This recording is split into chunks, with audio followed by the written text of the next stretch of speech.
Hail Mary, full of grace, the Lord is with thee. Blessed art thou amongst women. Blessed art thou amongst women, and blessed is the... God is under attack. I say this because a satanic group still intends to hold a black mass at the Kansas State Capitol on March 28th. This public sacrilege reportedly includes the desecration of a consecrated host and the destruction of a crucifix. Just yesterday, I heard that Archbishop Naumann of Kansas City filed an emergency lawsuit to recover the Holy Eucharist, which belongs to the Catholic Church. However, the lead Satanist is defiant. He said very bluntly that he plans to, quote, kill Jesus. That's why we invite you to attend our Rosary Rally of Reparation and protest outside the Kansas Statehouse on March 28th. We will gather on the south side starting at 10:15 in the morning, and we already have a permit. Catholics everywhere are outraged, and rightly so. Now is the time to stand up and defend the faith. Now is the time to uphold God's rights. More than 40,000 people have already signed TFP Student Action's petition, urging Kansas Governor Laura Kelly to cancel the vile Satanic event. You can sign it too. Just click on the tag on the screen. The sole purpose of a black mass is to attack God, mock the Catholic Mass, and desecrate the Holy Eucharist. Satanists typically desecrate a stolen consecrated host in unspeakable ways.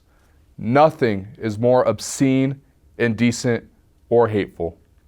The purpose of our protest is simple: to express our love for God and His Blessed Mother, and to defend the Holy Mass and the Holy Eucharist. America is one nation under God, and we will fight to keep it that way. Governor Kelly said that the Black Mass would not take place inside the Capitol, but would be moved outside the building. However, that's not acceptable. Total cancellation is the only reasonable option. After all, public officials are elected to foster the common good of society, and Satanism, by definition, is evil and harmful to the common good. That's why the Kansas State Capitol and its grounds should not be used as a platform for evil, to defile what is sacred, or mock what is most holy. Yesterday, there was a very good development. The Kansas Attorney General stepped in and said this. So on Friday, the Archdiocese of Kansas filed a case called Naumann v. Stewart in State District Court in Leavenworth County. In that case, they allege through sworn declarations that theft has occurred, and basically argue that the stealing of a consecrated host or bread and wine is necessarily has to have occurred, since there's no way to procure it under these circumstances without there having been a theft, possibly a theft by deception, which is a crime under Kansas. That's where the perpetrator of the theft portrays himself as something other than he is and obtains the stolen item that way. Because there is that sworn testimonial evidence that a theft has occurred, and because the statements of this organization that intends to hold a so-called Black Mass indicate that they intend to destroy the stolen property, that would involve yet another crime being committed. So we believe that, although of course there are free speech concerns, and of course the Capitol has been a public forum, there are also limits, and you cannot use the cloak of the First Amendment to commit crimes. And here there'd be at least 2 crimes committed on state property.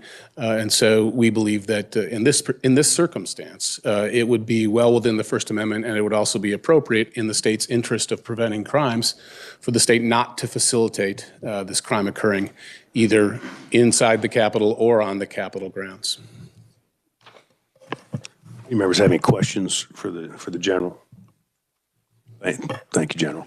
We've also had an instance with this particular group or individual threatening members of the legislature.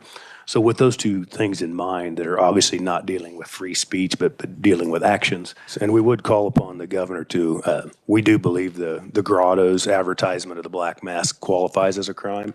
The threats have been sent over to KBI for review, so I would say we call upon her to empower the Highway Patrol to not allow the mass to happen next week. With that, we're adjourned. Some of you might be wondering, but what about freedom of speech? Freedom of speech is not absolute. It has limits. For example, engaging in slander or libel can be punishable in court. Since every person has a right to their good name, it makes sense that the sacred person of our Lord Jesus Christ, true God and true man, should also be granted the respect and honor his holy name deserves. If we don't honor our Creator or follow a higher law, the foundation of order in society will continue to crumble. It's also important to remember that Satanism is not a religion, but its antithesis. The purpose of religion is to love, imitate, and obey God, the source of all goodness and wisdom. The bottom line is this: Satan has no rights. God bless you, and thank you for defending our Lord's holy honor.